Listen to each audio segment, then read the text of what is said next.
तो कैसे हैं मेरे रील्स के चाहने वाले। देखिए आज के इस वीडियो में हम लोग क्लास 12th का जो फर्स्ट चैप्टर है उसका एक बहुत ही महत्वपूर्ण डेरिवेशन है। एक समान विद्युत क्षेत्र में रखे विद्युत ध्रुव पर बल आघूर्ण, इसको हम लोग एकदम सरल तरीके से तोड़ मरोड़ कर समझने वाले हैं, ठीक ना। आपको करना क्या होगा, अपने माइंड को एकत्रित करके इस व्हाइट बोर्ड पर फोकस करना होगा, ठीक ना।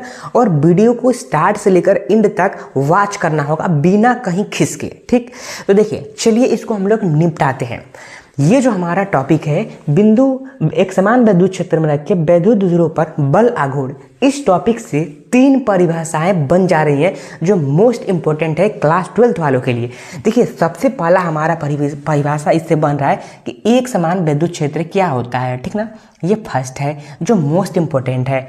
ये हमारा सेकंड है कि विद्युत ध्रुव क्या होता है, ये हमारा क्या है सेकंड है। एंड विद्युत ध्रुव पर यहाँ से विद्युत ध्रुव पर बल आघूर्ण, ये हमारा थर्ड है, ठीक ना। तो ये 3 परिभाषाएं बन जा रही हैं जो बोर्ड एग्जाम के लिए बहुत ज़्यादा महत्वपूर्ण है। इसको आपको 2 मार्क्स में पूछा जाएगा या 1 नंबर में पूछा जाएगा, ठीक है ना। तो चलिए हम लोग फिलहाल ये जो हमारा एक समान विद्युत क्षेत्र में रखे विद्युत ध्रुव पर बल आघूर्ण है, इसका जो व्यंजक है इसको हम लोग प्राप्त करते हैं, ठीक ना। देखिए हमने आपको पिछले वीडियो में भी बताया था कि किसी भी डेरिवेशन को सॉल्व करना होता है उसका सबसे महत्वपूर्ण पार्ट होता है कि उसके डायग्राम को हम लोग कैसे बनाएं, उसको आपको सीखना होता है, ठीक ना। तो चलिए सबसे पहले हम लोग डायग्राम को बनाते हैं, ठीक। देखिए आपको एक समान विद्युत क्षेत्र बनाना है। सबसे पहले क्या बनाना है, एक समान विद्युत क्षेत्र इस प्रकार से बनाएंगे हम लोग, ठीक ना। देखिए इस प्रकार से लाइन खींचेंगे, इस प्रकार से खींचते जाएंगे, ठीक ना। ये क्या है, एक समान विद्युत क्षेत्र है, राइट। अब इन बहुत सारे ऐसे डेरिवेशन हैं जिसमें इसका यूज किया जाएगा, ठीक ना। तो आपको याद करके रख लेने हैं कि एक समान विद्युत क्षेत्र को कैसे बनाया जाता है, ठीक। ये क्या है, एक समान विद्युत क्षेत्र जिसको हमने क्या कर दिया, बना लिया, ठीक।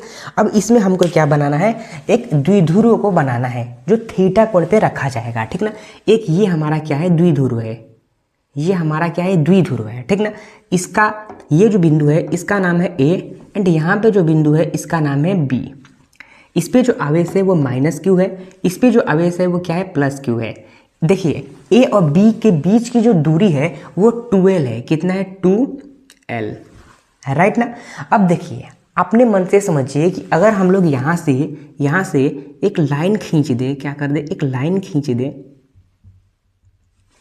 तो ये आपको कैसा दिख रहा है, एक त्रिभुज जैसा दिख रहा है, राइट ना। कैसा दिख रहा है, एक त्रिभुज जैसा दिख रहा है, ठीक ना। इसका हम लोग नाम रख देंगे कि ये क्या है, सी बिंदु है, ठीक ना। तो ए बी सी ये क्या है, एक त्रिभुज है, राइट। तो चलिए आगे बढ़ते हैं।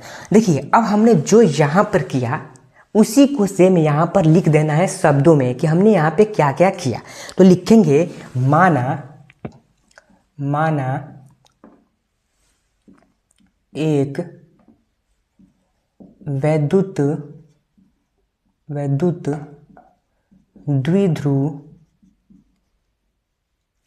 ए बी थीटा कोण पर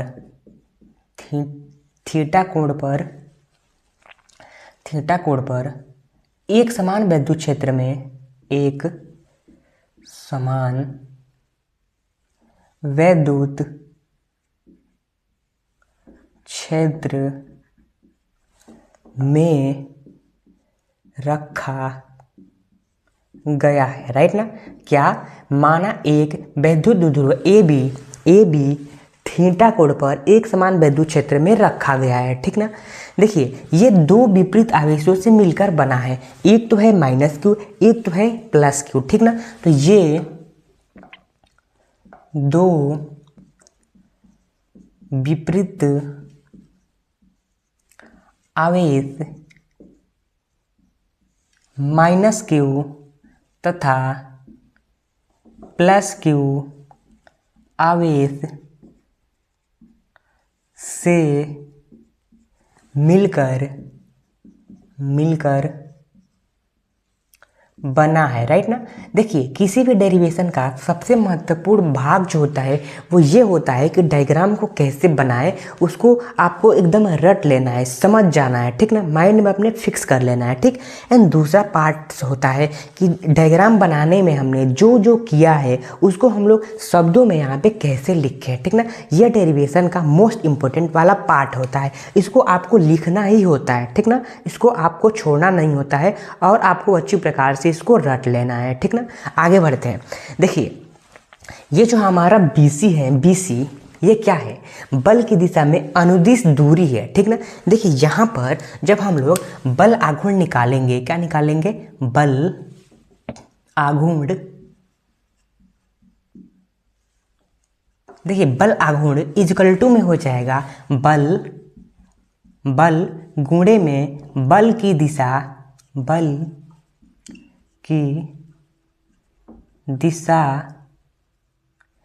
की अनुदिश दूरी, राइट ना। क्या, बल की दिशा की अनुदिश दूरी, राइट ना। देखिए बल आघूर्ण को हम लोग नोट करते हैं टाउ से, किससे, टाउ। ये टी नहीं है, ये टाउ है, क्या है, ये टाउ, राइट ना, लिख दे रहे हैं यहाँ पे, आप भूलेंगे नहीं, ये क्या है, टाउ है। देखिए तो टाउ इजिकल टू हो जाएगा, बल को हम लोग किससे नोट करते हैं, एफ से, किससे, एफ से, एफ इंटू में। देखिए बल की दिशा की अनुदिश दूरी मतलब होता है ये जो हमारे BC है, डॉट डॉट लाइन है, उस वही, ठीक ना, BC। अब इस BC को कैसे निकालेंगे, राइट, इस BC को कैसे निकालेंगे। देखिए ये हमारा क्या है, एक त्रिभुज जैसा संरचना है, ठीक ना। तो देखिए यहाँ पे हम लोग यूज करेंगे साइन थीटा का, किसका, साइन थीटा का। और आपको पता होगा साइन थीटा इक्वल टू होता है लंब बटा कर्ण। देखिए इसको कैसे निकाला जाता है, यहाँ पे होता है LAL KKA, ठीक ना।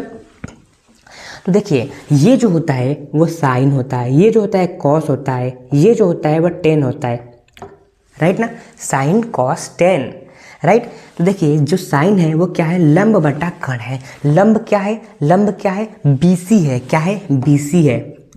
कर्ण क्या है, AB है, ये क्या है, कर्ण है, ये हो जाएगा AB, राइट ना।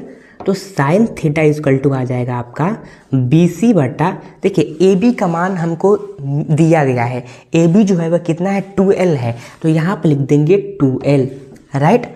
अब साइन थीटा BC का मान क्या हो जाएगा, 2L साइन थीटा हो जाएगा। देखिए ये जो है वो भाग में है, इधर जाएगा तो क्या हो जाएगा, गुणा में हो जाएगा।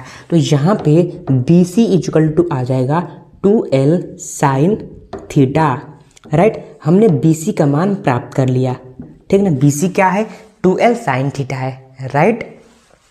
अब हमने BC का मान तो प्राप्त कर लिया, अब हमको प्राप्त करना है F का मान, ठीक ना। तो देखिए F इक्वल टू जो विद्युत क्षेत्र की तीव्रता होता है उसका एक फॉर्मूला होता है E इक्वल टू F बटा में Q। ये क्या है, विद्युत क्षेत्र की तीव्रता का क्या है, फॉर्मूला है। तो यहाँ पे हमको F का मान निकालना है, तो इस Q को इधर भेज देंगे, तो हो जाएगा F equal to Q into E, right, ये हो जाएगा, राइट। तो हमने F का मान भी निकाल लिया और BC का मान भी निकाल लिया। अब इस F को और इस BC को इसके स्थान पर फिल कर देंगे, राइट ना। तो देखिए टाउ इक्वल टू हो जाएगा, F का मान क्या है, QE है, राइट, इंटू में BC का मान क्या है, 2L साइन थीटा है, राइट ना। तो देखिए यहाँ पे टाउ इक्वल टू हो जाएगा, इसको कुछ अपने मन से भी लिख सकते हैं, जैसे कि 2 को यहाँ पे लिख देंगे, Q यहाँ पे लिख देंगे, L यहाँ पे लिख देंगे एंड E यहाँ पे लिख देंगे, यहाँ पे साइन थीटा लिख देंगे, ठीक ना। चूँकि एक विद्युत आघूर्ण का एक फॉर्मूला होता है P इक्वल टू 2QL। तो ये जो आपको दिख रहा है ये कैसा दिख रहा है, ऐसा दिख रहा है ना, तो इसके बराबर क्या होता है, P होता है। तो इस P को 2QL के स्थान पर रख देंगे, तो tau equal to P dot E, dot नहीं है, इंटू का यह है, ठीक ना, इंटू का चाहिए ना, P into E sign theta. तो ये हमने टाउ का मान निकाल लिया। टाउ क्या है? बल आघूर्ण है। यानी कि हमने एक समान विद्युत क्षेत्र में रखे विद्युत द्विध्रुवों पर बल आघूर्ण का जो व्यंजक है उसको हमने यहाँ पे प्राप्त कर लिया। क्या होता है? Tau equal to P is sine theta. तो देखिए हमने कितने सरलता से इसको हमने प्राप्त कर लिया। तो अगर आपको ये वीडियो अच्छा लगा होगा तो आप हमारे चैनल 12th पाठशाला को सब्सक्राइब कर दीजिए इस प्रकार के वीडियो को देखने के लिए। तो धन्यवाद, मिलते हैं अगले नए इंटरेस्टिंग वीडियो में। और ये जो हमारा सीरीज चल रहा है इसमें हम लोग क्लास 12th का जो फर्स्ट चैप्टर है फिजिक्स का, उस चैप्टर के जितने भी डेरिवेशन हैं उस सारे डेरिवेशन को करेंगे और जितने भी मोस्ट इम्पोर्टेंट परिभाषाएं हैं उन सभी परिभाषाओं को हम एक एक करके कवर करेंगे। यानी कि क्लास 12th का जो फिजिक्स है उसका जो फर्स्ट चैप्टर है उसका हम लोग क्या कर रहे हैं? निचोड़ प्राप्त कर रहे हैं। उसके बाद से सेकेंड, उसके बाद से थर्ड, उसके बाद से फोर्थ। बायोलॉजी का भी आपको वीडियो देखने को मिलेगा। तो बने रहिए आप हमारे इस चैनल 12th पाठशाला से। तो धन्यवाद, मिलते हैं अगले नए वीडियो में।